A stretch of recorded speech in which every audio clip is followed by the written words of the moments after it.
Eu quero convidar você para a leitura bíblica que vou fazer na primeira carta do apóstolo Pedro, capítulo 3, versos 1 ao 7. Carta de Pedro, primeira carta, capítulo 3, versos 1 até o 7. Diz assim a palavra do Senhor: Do mesmo modo, mulheres, sujeitem-se a seus maridos, a fim de que, se alguns deles não obedecem à palavra, sejam ganhos sem palavras pelo procedimento de sua mulher, observando a conduta honesta e respeitosa de vocês. A beleza de vocês não deve estar nos enfeites exteriores, como cabelos trançados e joias de ouro ou roupas finas. Pelo contrário, esteja no ser interior, que não perece, beleza demonstrada num espírito dócil e tranquilo, o que é de grande valor para Deus. Pois era assim que também costumavam adornar-se as santas mulheres do passado, que colocavam a sua esperança em Deus. Elas se sujeitavam a seus maridos, como Sara, que obedecia a Abraão e lhe chamava Senhor. Dela vocês serão filhas, se praticarem o bem e não derem lugar ao medo. Do mesmo modo, vocês, maridos, sejam sábios no convívio com suas mulheres e tratem-nas com honra, como parte mais frágil e coerdeiras do dom da graça da vida, de forma que não sejam interrompidas as suas orações. Palavras do Senhor. O seu casamento está sendo observado. O seu casamento está sendo observado. Este texto é um dos poucos nas Escrituras que falam sobre o relacionamento entre marido e esposa. E olhando apenas para esta porção lida, a tendência seria fazermos uma série de aplicações sobre o bem-estar no casamento. Não seria errado, mas quero ampliar nossas observações para além do texto lido e perguntar: por que, numa carta a cristãos gentios que estão sofrendo perseguição, Pedro resolveu falar às esposas e maridos? Como conciliar suas palavras sobre casamento com o restante da sua carta? Vamos ver por que Pedro está preocupado com o casamento, mas num contexto mais amplo do que simplesmente pensar em conselhos para casais. Primeiro, qual o contexto da epístola de Pedro? Uma regra fundamental da interpretação bíblica é que, se você quer entender com mais profundidade o que uma breve porção das Escrituras diz, observe o contexto. E embora o tempo não permita, de forma breve, eu quero olhar para os capítulos 1º e 2º desta carta, para entendermos por que Pedro achou necessária essa instrução aos casais. Pedro desejava instruir as comunidades cristãs sobre como viver uma nova vida como cristãos transformados neste mundo de maldades e pecados. Ao mesmo tempo, você observa que ele esperava que estes cristãos vivessem de tal forma que fossem exemplos para a cidade. As pessoas, ao olharem para a forma como viviam, segundo o modelo cristão, seriam impactadas e creriam em Deus. Dentre as áreas da vida em que deve ser observado um comportamento cristão, Pedro inclui os relacionamentos entre esposas e maridos. E se você nunca pensou nisso, como cristãos, A forma como um casal vive em seu casamento será um testemunho para a comunidade ao redor para crer em Deus ou negá-lo. Interessante. O casamento cristão envia sinais positivos ou negativos sobre Deus. A forma como marido e mulher se relacionam fala sobre Deus. A segunda coisa que queremos observar é por que Pedro precisava orientar a igreja. Observe que o verso 1º e o verso 7º iniciam com uma frase do mesmo modo. Essa expressão está presente nos dois versos, 1º e 7º, do mesmo modo. Pedro se refere a algo dito anteriormente. Então, para melhorar a compreensão, o que é que nós fazemos? Voltamos um pouco no texto e encontramos Pedro falando aos escravos que deveriam se submeter aos seus senhores, 1 Pedro 2,18. Mas não há base bíblica para afirmar que a submissão da mulher seja comparada à submissão do escravo ao seu senhor. Embora esta tese faça a alegria de alguns homens. Então, voltando um pouco mais no texto, descobrimos que a compreensão melhor se dá com a leitura a partir do verso 11 do capítulo 2. Ali, Pedro está dizendo algumas coisas importantes. Os cristãos são estrangeiros e peregrinos deste mundo, e seu estilo de vida deve ser diferente dos pagãos, aqueles que não conhecem o Evangelho. As pessoas vão ver Deus em vocês através do modo como vocês vivem as suas vidas neste mundo. Isso está lá registrado nos versos 11 e 12. Esse estilo de vida cristã não se aplica apenas ao casamento, mas aos diversos segmentos sociais. Pedro menciona estas áreas da vida. Os cristãos devem sujeitar-se à autoridade constituída entre os homens. Isso está lá em capítulo 2, verso 13. Os escravos devem sujeitar-se aos seus senhores com respeito. Isso está lá no capítulo 2, verso 18. E no capítulo 3, que lemos, ele entra no tema do casamento. Por que eu ampliei a abordagem do texto que lemos?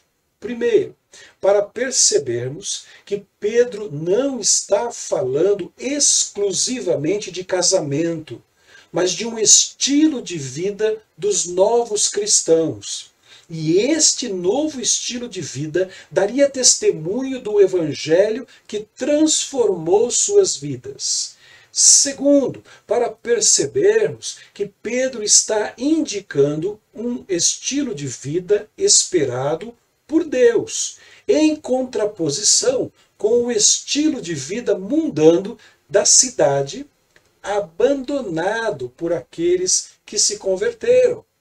No capítulo 4, ele lista esses comportamentos mundanos: libertinagem, sensualidade, bebedeiras, orgias, farras, idolatria. Leia 1 Pedro 4, 3 e 4. Capítulo 4, versos 3º e 4, e você encontrará esta referência.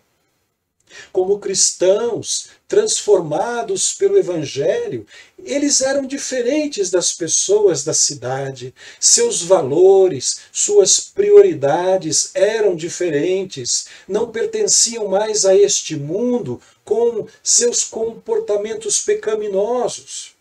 Pode chamar isso de santificação, conforme lemos na própria carta de Pedro, capítulo 1, verso 15.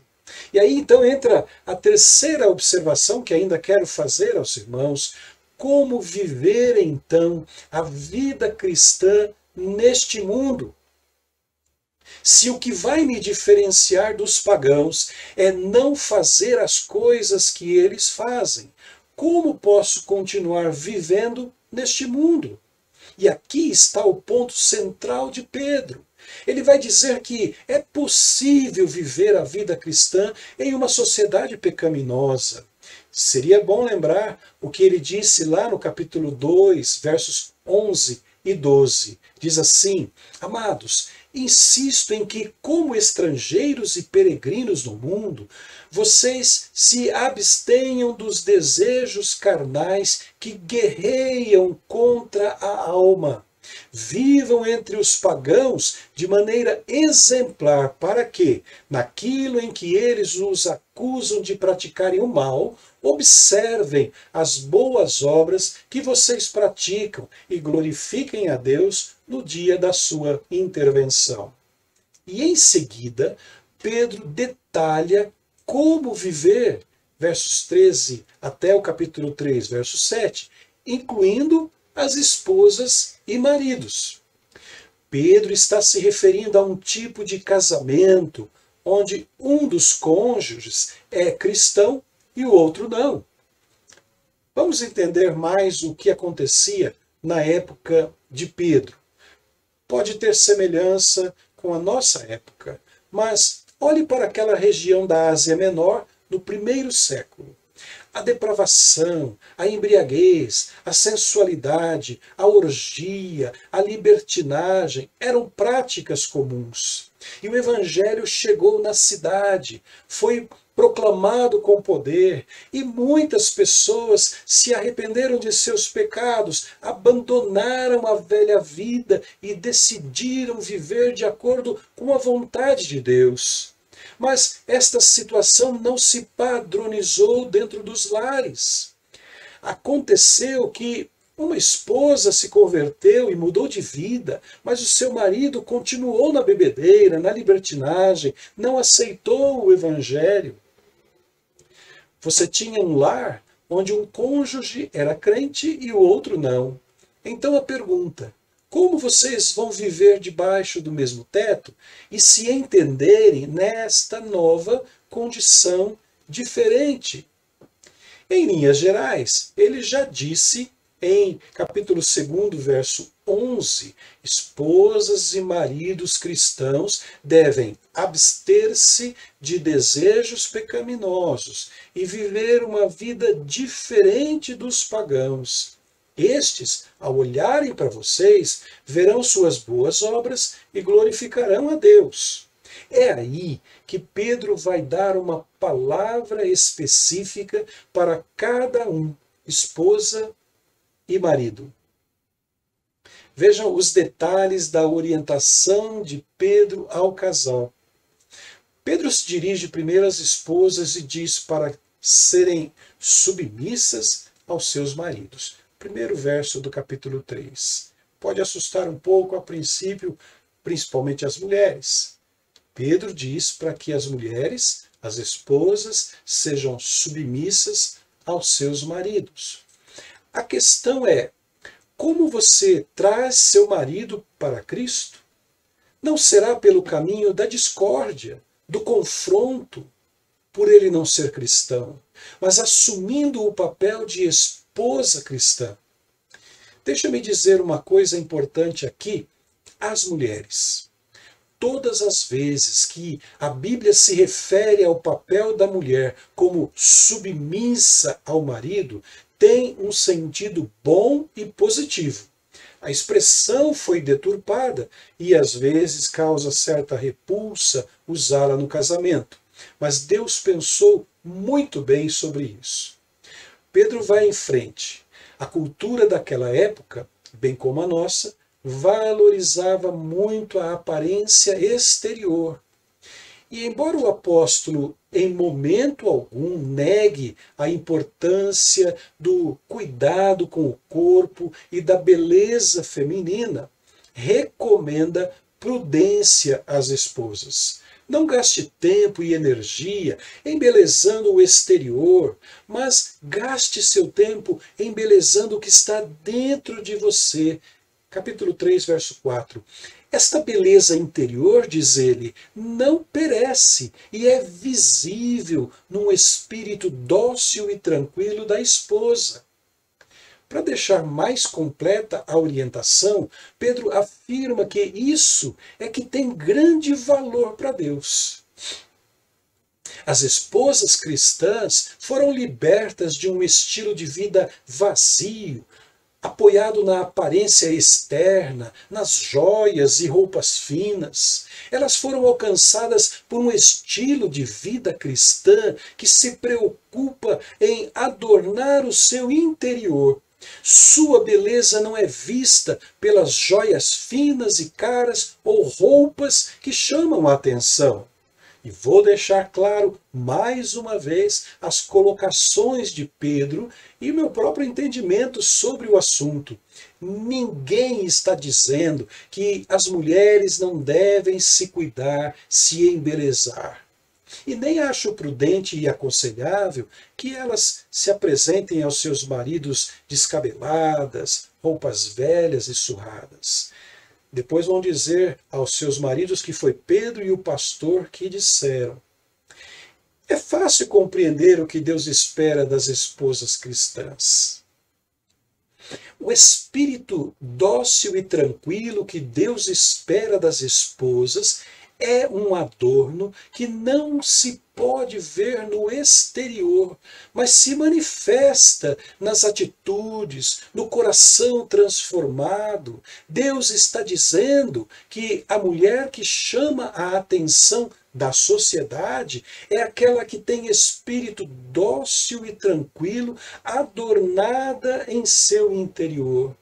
Quando passam pelas ruas, os que não conhecem o Evangelho dizem: esta mulher tem coração diferente, age de forma diferente, o seu esposo é privilegiado por ter uma esposa assim, com uma beleza interior. Gostaria de ir adiante em outras coisas importantes sobre esta palavra de Deus às esposas. Mas tenho que separar tempo para os esposos, para os maridos. Eles também têm um papel importante no casamento. E o verso 7 começa dizendo ao marido que ele deve viver com sua esposa de tal forma que os outros vejam que ele é diferente. Ele agora é um cristão. E como um marido cristão deve agir com sua esposa? É a pergunta que fazemos. Ele deve viver com a esposa com conhecimento, com sabedoria, diz Pedro na sua orientação aos maridos. Ele precisa conhecer as necessidades da sua esposa e cuidar bem dela. Pedro destaca ainda no verso 7 que o marido deve tratar sua esposa com honra, como parte mais frágil. E um dos motivos pelos quais deve se comportar assim está lá no verso 11 e 12 do capítulo 2 que lemos agora há pouco. Aqueles que olham de fora verão que você é diferente, foi transformado pelo Evangelho de Cristo e então darão glórias a Deus. Simples e fácil a compreensão do que Pedro está querendo dizer por orientação do Espírito Santo às esposas e aos maridos neste texto. E por fim, nós vemos então os resultados desta atitude do casal. Esta atitude do casal que Pedro menciona e sugere na primeira parte da nossa conversa, do nosso texto, vão ter alguns resultados. Quais então são os resultados esperados com as instruções de Pedro por meio do Espírito de Deus? A lição era clara. Seus vizinhos, as pessoas da cidade estão recebendo informações claras de dentro da sua casa, de como vocês vivem. E aqueles que desprezam o Evangelho de Cristo, ao olharem para vocês, podem avaliar suas próprias vidas, serem transformados e glorificarem a Deus. Esta é uma boa pergunta. Como nossos vizinhos, as pessoas na cidade, veem o nosso casamento, a nossa família? A beleza estética é mais evidente que a beleza interior? A esposa é vista como aquela mulher de espírito dócil e tranquilo? Os maridos amam e consideram suas esposas com honra e respeito?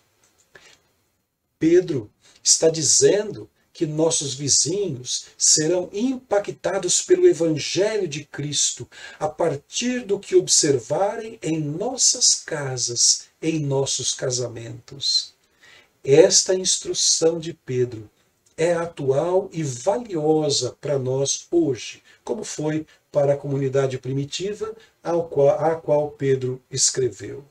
Que os nossos lares sejam positivamente impactados por estes ensinamentos e sejamos modelos de uma família cristã para que o nome de Deus seja glorificado.